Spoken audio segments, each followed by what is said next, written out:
Good morning, afternoon, evening, night, whatever it is where you are. I'm Ray with another podcast episode. There's Nowt, queer as folk. Now that's a very, very old expression, very old saying. You've probably heard of it. What does it mean? It means there's nothing stranger than people. A friend of mine, many years ago, compulsive liar. I don't know whether he realised he was lying. The thing is with compulsive liars, in the end they believe their own lies. He came into the workshop one morning and he said, I've just been stopped by the police for speeding. And we're all saying, oh no, that's dreadful. Where were you? How fast are you going? 100 miles an hour, he said. Yeah, right. And we're all looking at each other and grinning. Oh, 100 miles an hour. Wow. In that clapped out old Ford Anglia van. And if you're lucky, out of this old van, you might get 50 or 60 miles an hour. Yeah, he said, the police clocked me at 100. So this chap in the workshop, he said, I know a policeman. I know a traffic cop. I'm going to ask him. Oh, no. I just keep laughing. No, he said, no, it wasn't the ordinary traffic cops. It was special branch. Oh, special branch. Yeah, we'll say, oh, okay, yeah, fine, special branch. What are they doing stopping people for speeding? Don't know, but he showed me his ID card, special branch it was. We didn't say anything to, what can you say? He believed it. He was believing his own lie. Another time in this clapped out old van, he said he'd gone round a roundabout at 60 miles an hour. You cannot go round a roundabout. It wasn't a huge roundabout. He said which one it was. We all knew it. You could not go round a roundabout at 60 miles an hour. No matter what the car, it would leave the road. It would roll. Especially a clapped out Anglia van. But we just said, oh, wow. Oh, that's good. Aren't you clever? I don't know. Strange how people believe their own lies in the end. It's just strange. Some people are prone to exaggeration, aren't they? They can't tell you a story without exaggerating and embroidering. I mean, this chap, he probably did get stopped for speeding. He probably did go round the roundabout pretty fast. But he wasn't done for speeding at 100. And there's no way he'd gone round the roundabout at 60. Another time, one of the chaps in the workshop, he said he'd been to Tunisia for his holiday. Tunis. And he was saying, oh, lovely place, Tunis, a really nice place. He was ravaging away about it. We're all listening. This compulsive liar chap. He said, I've been to Tunis. He hadn't. We all knew he hadn't. So this chap that had been there on holiday, he winked at me, and I knew what he was going to do.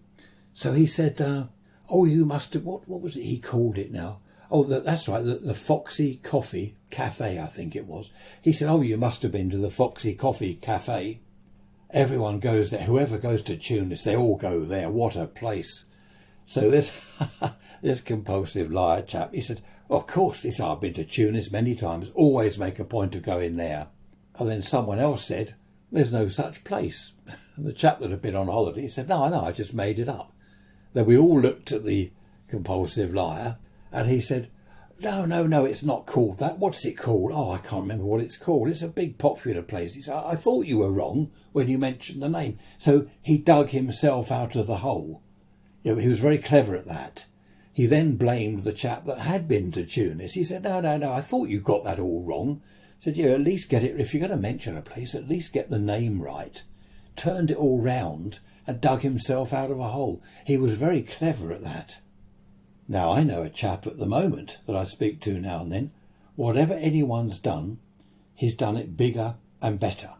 If you've climbed up a building and scaled down the side of it, there's a 50-foot building. He did that on a 100-foot building. Always bigger and better. Someone was saying the other day about a company they worked for where they designed something. And the company took on his design and he got some money for it. He was rewarded for his efforts. Oh, I used to be in design, research and development and design. Yeah, I've done this, I designed that. We all know where he works. He hasn't designed anything.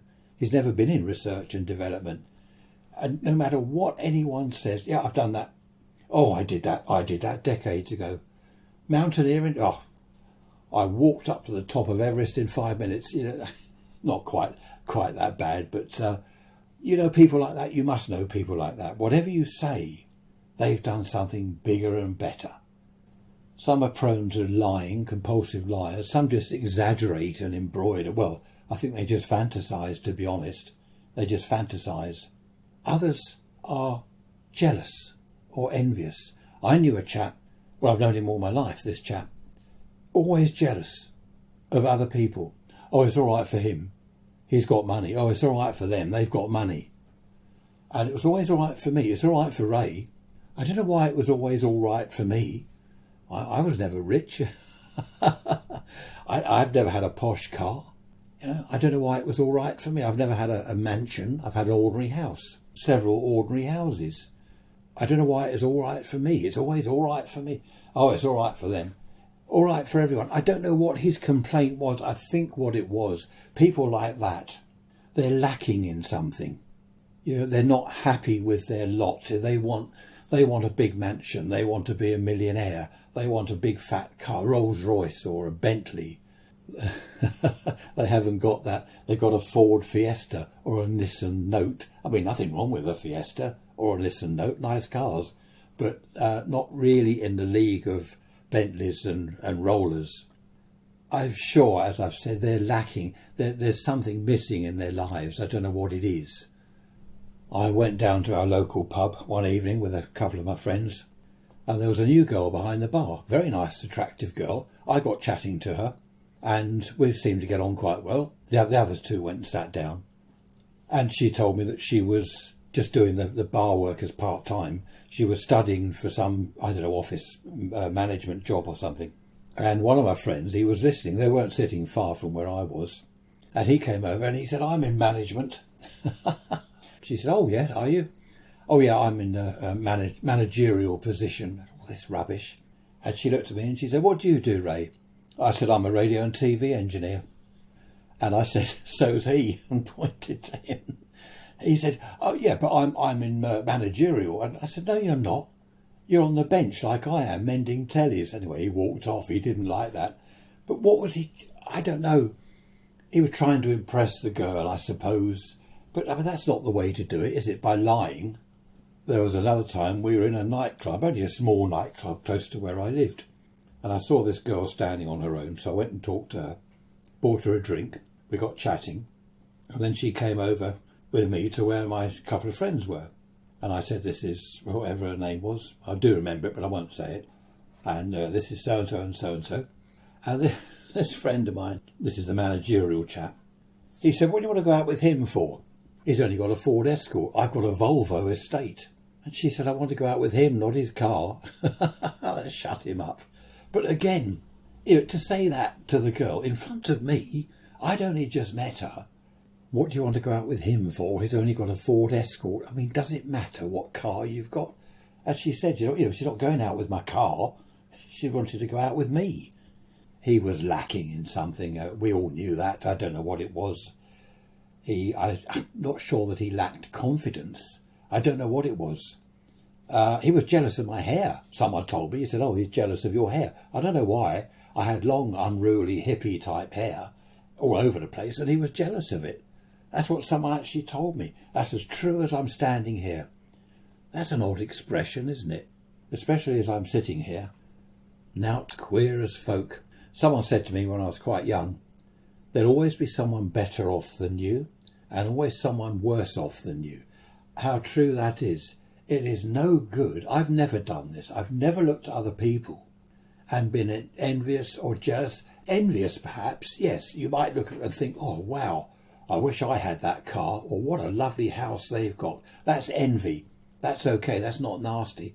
But jealousy is evil, isn't it? To be jealous of people.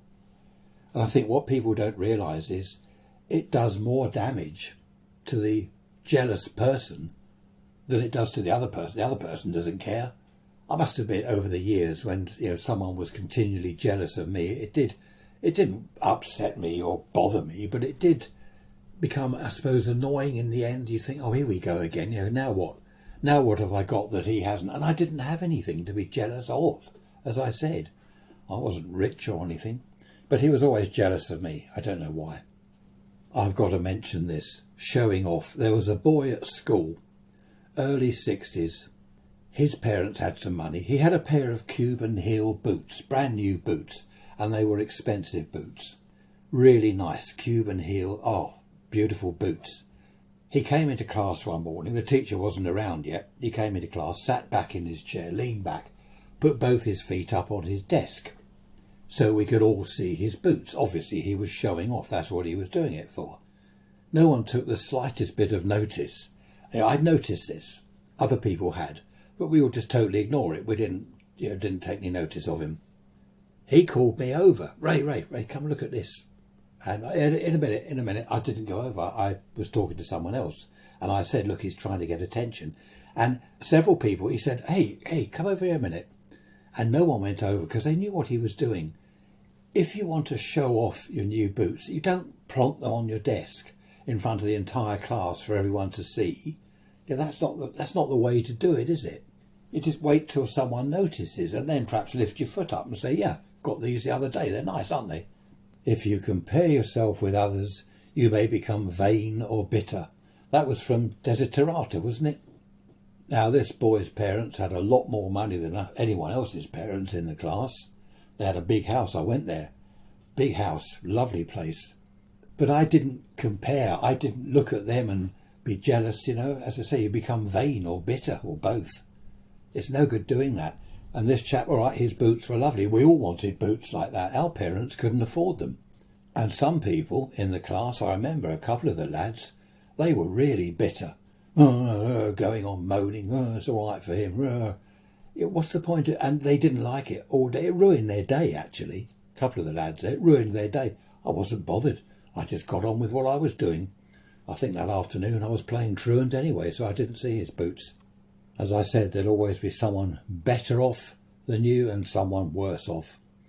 Another chap I knew, whatever he was doing, if there were people around, he'd be doing something and he'd look out of the corner of his eye to make sure he was being watched. You could see he'd glance over without lifting his head from, say, he was doing something on the bench or whatever.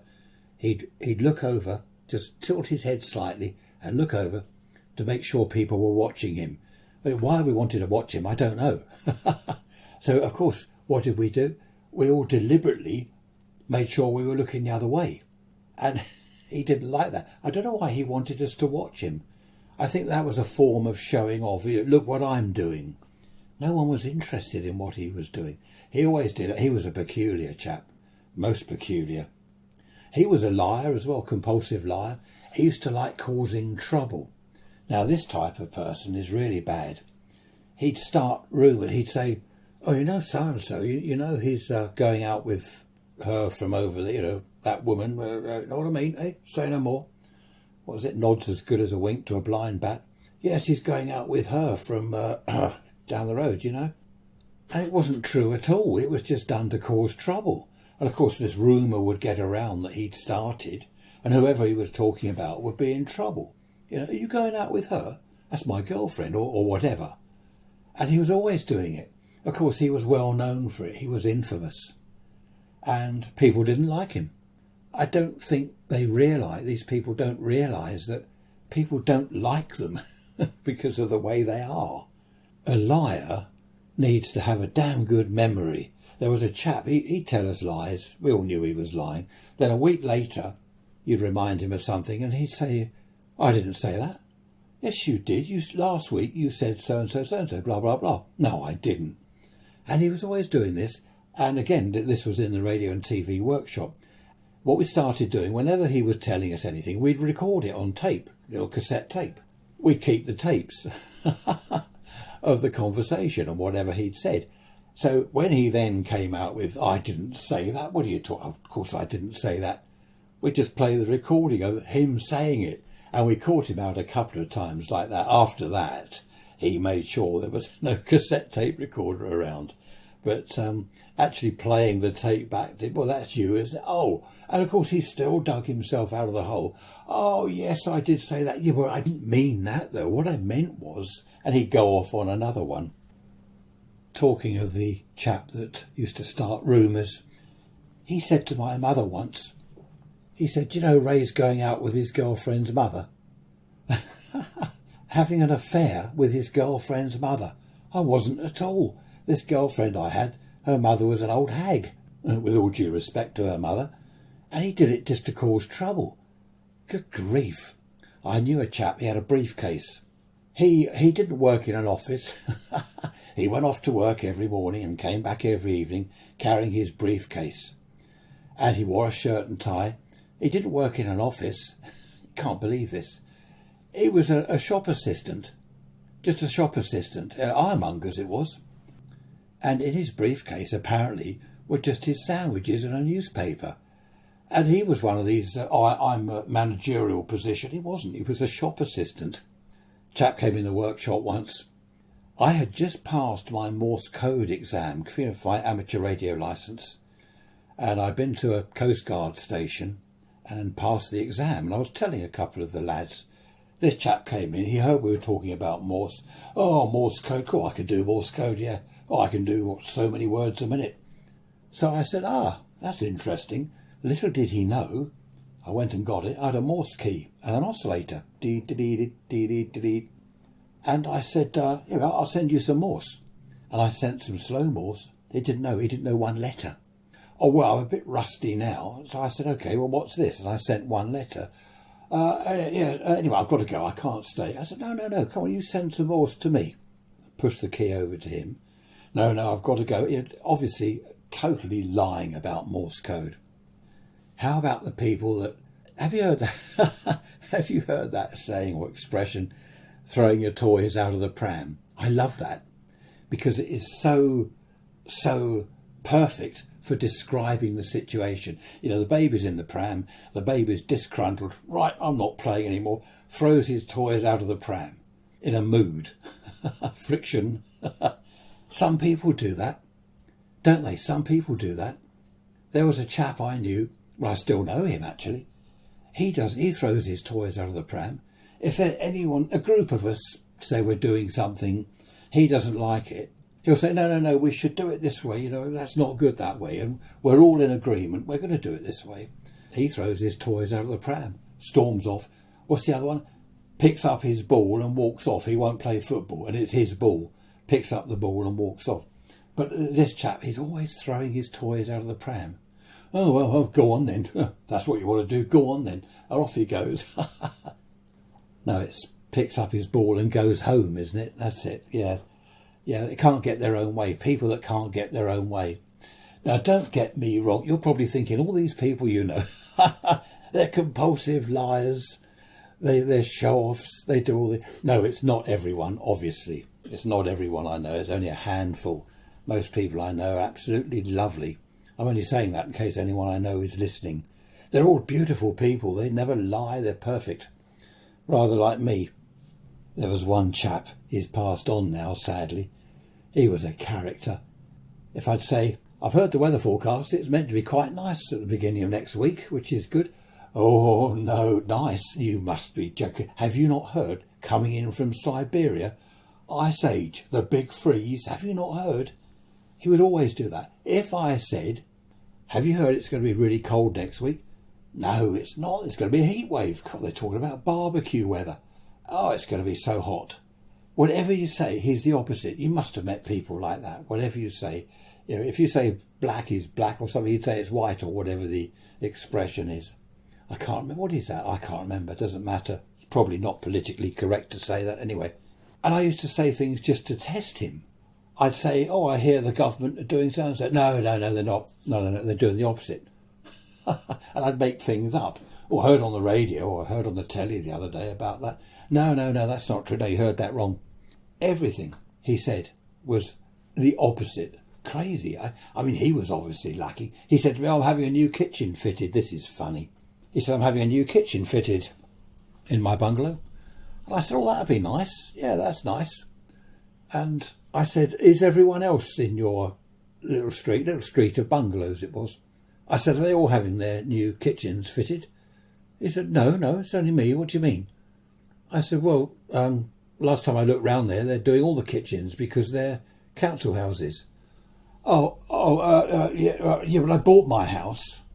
I said, oh, I see. Oh, you've bought your... Oh, fair enough. That's different, yeah. So how come the council are fitting your kitchen then? Are you paying them?